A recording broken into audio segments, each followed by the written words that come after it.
You would think being a Michelin 3-star chef is the safest job in the world. But imagine this, one bad meal and you don't lose a star, you lose your life. That's exactly what happens when a modern chef falls into Joseon, Korea and ends up cooking for the most dangerous king in history. And from this moment on, every dish she makes decides whether she lives or dies. So let me walk through how a Michelin chef ends up trapped in a palace ruled by a tyrant. So picture this. We're in modern day France at a cooking competition so intense you can practically feel the pressure through the screen. The final challenge? Prepare a dish fit for a king. Korean chef Yeon Ji-yeong, a rising star, faces disaster when her oven breaks. Thinking fast, she uses straw fire to grill venison, drawing on ancient Korean techniques. The smoky flavor wins over the judges, and she claims victory, along with the title of Michelin 3-star chef. Thrilled, Ji-yeong rushes to share the news with her father, who reminds her of the upcoming solar eclipse. He also asks her to bring back a Joseon-era history book. On the flight home, the eclipse arrives. A spilled coffee leads Ji-yeong to discover that the book Wangyo-ru is actually an old recipe collection. Suddenly, golden light bursts from its pages, pulling her back in time to the Joseon dynasty. She lands in the era of King Yong-suk, a notorious tyrant. While the court prepares rituals to appease heaven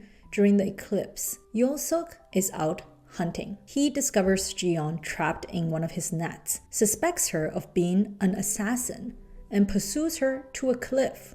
Ji-yeong, thinking he's just an actor filming a period drama, taunts him until he shoots her bag away with a real arrow. Panic sets in, and she brandishes a stun gun. This is the moment where I actually held my breath, because their clash ends with both tumbling down a cliff into a river. Ji-yeong saves Yong-suk with nothing but her scarf and some ointment, not knowing that she just saved the king, who might kill her later. But he still mistrusts her, believing she's part of an assassin plot. They wrestle over a dagger, each trying to gain the upper hand. Exhausted, Ji-yeong ties him up and drags him along with her. Their banter is sharp. Yong-suk insists on being treated like royalty, while Ji-yeong mocks his robes as tourist rentals. He even jokes about making her a concubine, earning a slap. Seeking shelter, they meet a villager named Chang-gi, who has an extraordinary sense of smell. Ji-yeong cooks bibimbap with chili paste and butter, introducing spice to Joseon palates. The fiery taste shocks Yong-suk and Chang-gi, but soon they savor it. Yong-suk even moved to tears by flavors that remind him of his mother. Later, Ji-yeong tenderly covers the sleeping king with a blanket. I guess they're frenemies now. But soldiers soon arrive to rescue him, burning the house and branding Ji-yeong a traitor to be captured. As she washes by the river, she calls to the soldiers for help, unaware that the man that she saved, Yong-suk, is now going to be hunting her down. Ji-yeong's cries for help bring disaster. Her and Chang-gi, along with other women, are thrown into prison. The lock on the cell door looks exactly like ones that she once saw in a folk village, convincing her that she has truly traveled back in time. Her protests only get her gagged and bound. Soon, the women are taken to a courtyard for selection. Those deemed suitable will be presented to the king's concubine ritual. Ji-yeong, honest about being 27, is sent to the rejection group to work as a servant. Chang-gi lies about her age and is asked to join her, but both feel immensely relieved. Ji-yeong finds herself in the kitchen, surrounded by unfamiliar Joseon-era tools and ingredients. The women cook separately with no coordination. Frustrated, Ji-yeong demands to know what are the guests' food preferences. The overseer dismisses her, but Lord Hon agrees to her plan with a bet. If the guests enjoy her food, the woman might get released. The guests turn out to be father and son officials from Qing, known for their picky tastes. Ji-yeong seizes the chance. She prepares beef using a technique from an old recipe book, wrapping the meat in seaweed, sealing it with oiled paper and gently heating it in warm water to tenderize the protein.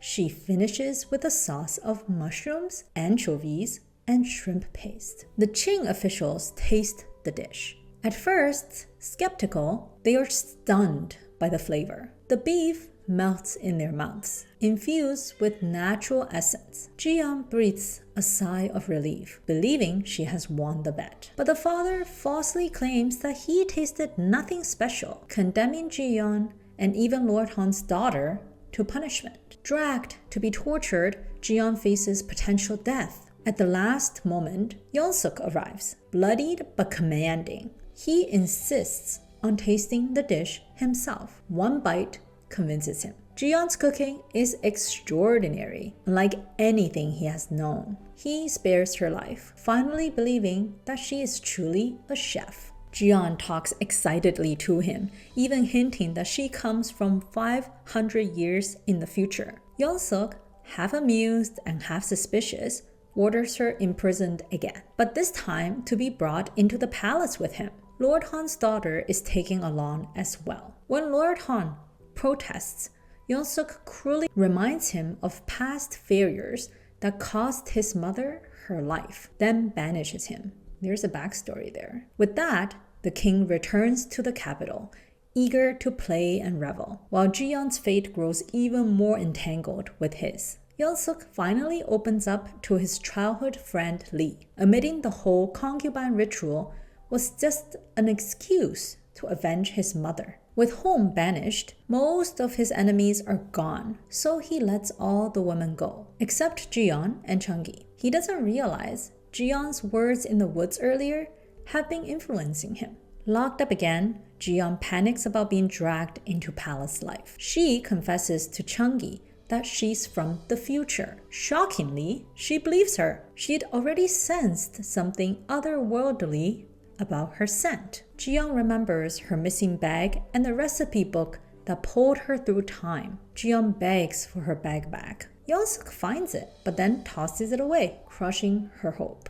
Dragged to the palace, Ji-yeong meets Lady Muju, infamous in history as cruel and jealous. Yeon-suk teases Ji-yeong, calling her ghost woman, and locks her up again. Muju notices Yeon-suk's strange interest in Ji-yeong and grows jealous. She secretly plots with officials to dig into Ji-yeong's background. That night, a masked troupe rescues Ji-yeong and Chung-gi from jail and drops them among fireworks and dancing. Turns out it's just Yeon-suk playing pranks on her, showing off his power. He threatens them with branding irons until Ji-yeong breaks down, begging for mercy. Satisfied, he orders her to just cook for him instead. Ji-yeong and Chung-gi are shoved into the royal kitchen. The other chefs storm out, annoyed and insulted that ghost women are cooking for the king. Left alone, Ji-yeong improvises. She finds venison, pears, onions, beef, and egg yolk, whipping up a French-style menu. Tartare with seaweed, creamy pea soup, and roasted venison tongue. And when Yeon-suk tastes the food, you can see it. This is the first time anything in his life actually surprised him. The flavors are fresh, rich, unlike anything in Joseon. He's stunned by her skill, though he still thinks she's crazy, claiming to be from the future. He tells her she's his chosen, making Ji-yeong nervous that he might want her as a concubine. Meanwhile, Muju is livid.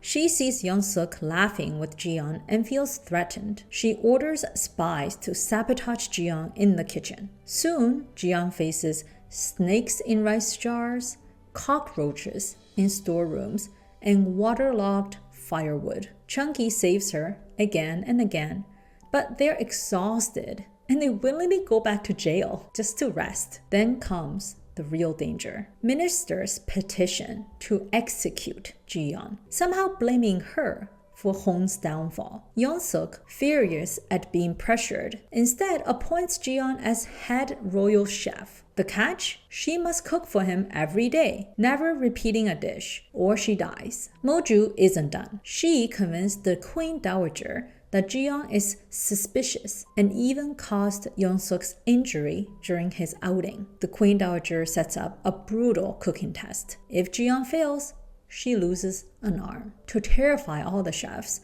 execution blades are brought into the hall. Ji-yeong studies herself, while Yeon-suk secretly cheers her on. The showdown begins. The Queen Dowager sets the test. Each chef must cook a dish tied to filial piety, using tofu and soybean paste. Ji-yeong knows if she sticks to traditional palace food, she'll lose. Instead, she remembers her father's comfort dish, soybean paste pasta, and decides to reinvent it. The other chefs muscle ahead, grabbing the best ingredients. Ji-yeong is left with scraps of tofu and barely any paste. Thinking fast, she adds spinach to her inventory, knowing that it helps with anemia, which the Dowager seems to have since she nearly fainted earlier. With help from an official, she secures extra subpar paste and gets to work. She blanches and crushes spinach, folding it into her broth,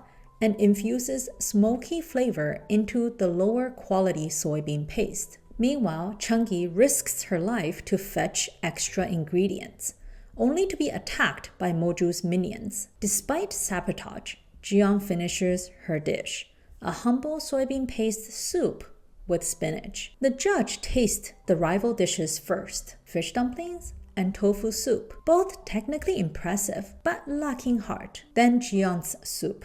At first, it looks plain, but one sip brings tears to the Dowager's eyes. She tastes her mother's cooking, a flavor she thought lost forever. Yeon-suk beams, recognizing Ji-yeong's genius. Obviously, she wins. When punishment looms for the losing chefs, Ji-yeong boldly argues that cutting off their arms would dishonor filial piety itself. The Dowager relents, sparing them but ordering them to train under Ji-yeong. Yeon-suk mocks the sudden change of heart and her ability to show mercy. The Dowager is shaken. Memories of poisoning Yeon-suk's mother resurfaces. Back in the palace, Moju fumes.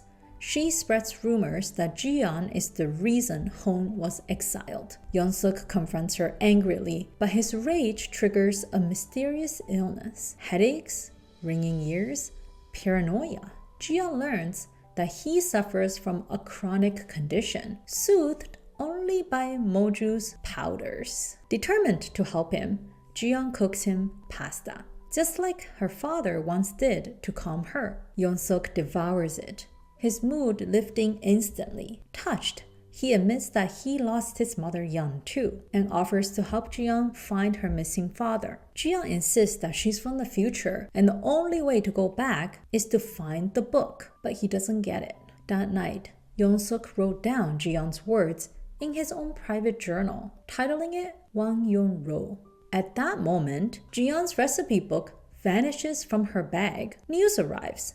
Yeon-suk's spy, who cares secrets about his mother's death, has been killed. Furious and discouraged, Yeon-suk drinks heavily, feeling utterly alone. Ji-yeong brings him snacks, but instead, he pulls her into his arms, begging her to stay. Tears fall, and then, in a shocking moment, Yeon-suk kisses her. And that's part 1. From this point on, every meal Ji-yeong cooks decides her fate, and the king's interest in her only gets more dangerous. Part 2 raises the stakes fast. I'll see you there on Dramas and Pajamas.